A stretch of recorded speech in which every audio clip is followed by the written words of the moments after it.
Hey everyone, today I'd like to show you how I built an MCP server for debugging and analyzing your tests. I've built an MCP server that will take a look at your trace for your Playwright tests and help you debug them. So MCP stands for Model Context Protocol, and it's a way of how you can expand the functionality of your LLM, for example, like Claude. In this example, I'm going to be using Cursor, and I'll show you how to integrate this MCP and how to use it. So let's take a look. The whole code for my MCP server is in this Playwright Trace Analyzer folder. Basically, MCP servers can have multiple different functionality. They can prompt some servers or execute some commands. So in this case, this Playwright Trace Analyzer has two commands, run test and analyze trace. If you'd like to use this, the only thing you need to do is to go to your Cursor settings, go to MCP and click on Add MCP Server. When you do that, a window like this should appear, and then you give your MCP server a name, use command, and in here you need to put in the command that will start that server. You may have noticed that I have an error, and that's because I have renamed the folder. So before it was node, home folder, Playwright Playground, MCP server, dist server.js, which is where my server is built. But now I have renamed this folder, so let's change this. Playwright Analyzer, save this, and now you can see my server is running. So the Playwright Trace Analyzer is the name of this folder over here. You can see that I have two tools here, run test and analyze trace. So let's go ahead and use them. So in my Cursor editor, I'm going to click test spec and then open a new composer. And all I need to do in order to run my test is just to say run test. And when I do that, Cursor is going to figure out that it should use my MCP server to do so. You'll see it says called MCP tool run test. Now here's an interesting thing. I forgot to run my application. So when it runs the test in the background, you'll see that this MCP context window is going to show the result. It has run the test with the trace on. We'll get to that later. And then you can see the terminal results. The test has failed, and it's probably failing because nothing is running on localhost. So Cursor will take this context and then write out a message for me saying it looks like the test failed because it couldn't connect to the server. And that's exactly right. So what I'm going to do is I'm going to run my application and then say run test again. When I do that, Cursor is again going to call my MCP tool called run test, and this time we can see we're getting a different error. Now this is where it gets interesting, because immediately after the test has failed, Cursor is going to call the other command analyze trace. It will look into the test results, find the folder that was generated while my test was running, unzip the trace file, and then take different parts and try to analyze different stuff. So now you can see that Cursor is trying to get an understanding of why this test is failing. It looks like the page loads successfully, the add to cart button is clicked, but then there's a post request which was a 400. And then there's a response message that came from that server saying cannot add 0 items to cart. And because of this, the success message that we're trying to see in our test does not appear in page. So Cursor, based on the information from Analyze Trace, is going to find an explanation. Now, how does it do that? If we take a look at the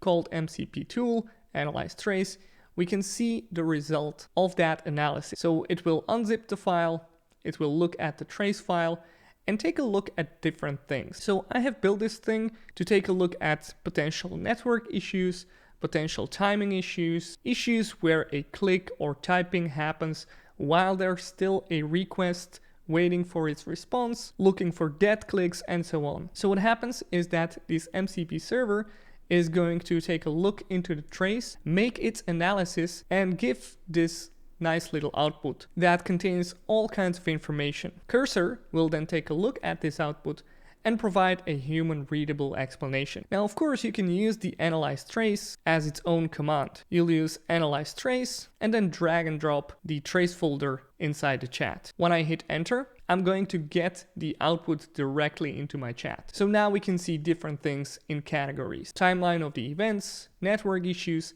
test failures, and potential explanations. So what we can now do is tell Cursor, based on the information you have, try fixing the test. Alternatively, go take a look at the source code folder and fix issues in the app. Now, this of course is very broad prompt and I wouldn't really recommend using it, but let's just see what happens. So it looks like I need to be a little bit more thorough when given access to different folders. So let's just open the viewer and I'll drag and drop the whole source folder here. Again, this is very broad, so we'll see what the results will be. So interestingly, Cursor decided to focus on the application itself, not on the test. And after it implemented the changes, it's going to run the test again. Now, the changes that it tried to implement were not really good ones. So I'm going to take a step back and restore the checkpoint. And this will revert all of the changes that I've made back to when we were sharing the source folder. And I'm going to say, you know what, just focus on fixing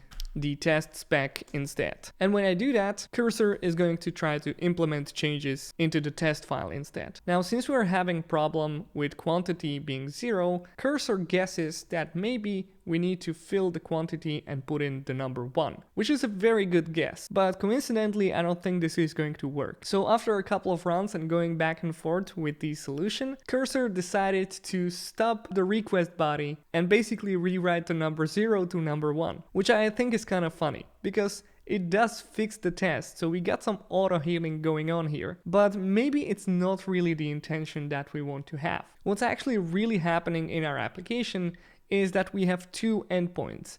One is checking availability of the items, and the second one is trying to purchase those items. Our test is failing because we are clicking that button too early. If I saw that 400 error, I would have probably figured that out, but I wanted Cursor to give it a go. So instead, I'm going to try to guide it a little bit. So I'll say, thanks for the solution, but the problem is that we are clicking on the button way too soon. There are some endpoints that still need to finish before we click the Add to Cart button. Try waiting for these first. Now, Cursor has taken a slightly different approach, but is still not quite there. Please don't stop the request body. Instead, analyze trace to see if there are any other XHR requests that we need to wait for. And at this point, I'm really teasing Cursor to try to figure out things on its own. But what I would usually do is that when I already have the solution, I would just suggest taking a look at that and try to implement it. And what it did here was actually kind of nice because it used the wait for load state network idle, which means it tries to wait for all of the network requests to finish and only then move on to the next command, which in my view is good enough.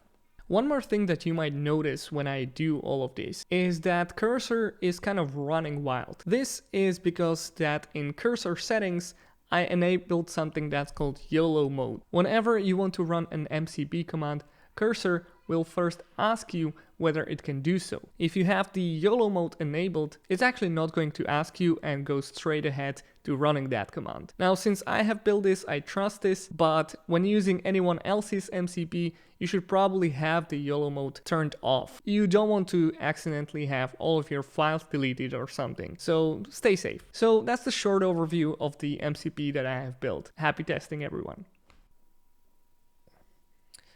Hey everyone, if you watched the video, I'm very thankful.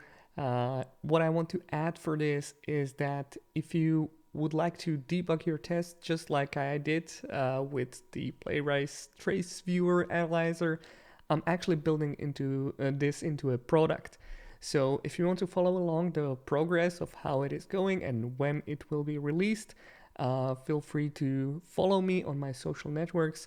LinkedIn is probably where I'm most active at, but I have other social networks like Twitter and Blue Sky, and I believe I'm on Instagram as well, although I'm not that active there, so probably LinkedIn is the best place. Yeah, hope you enjoyed it, and once again, happy testing.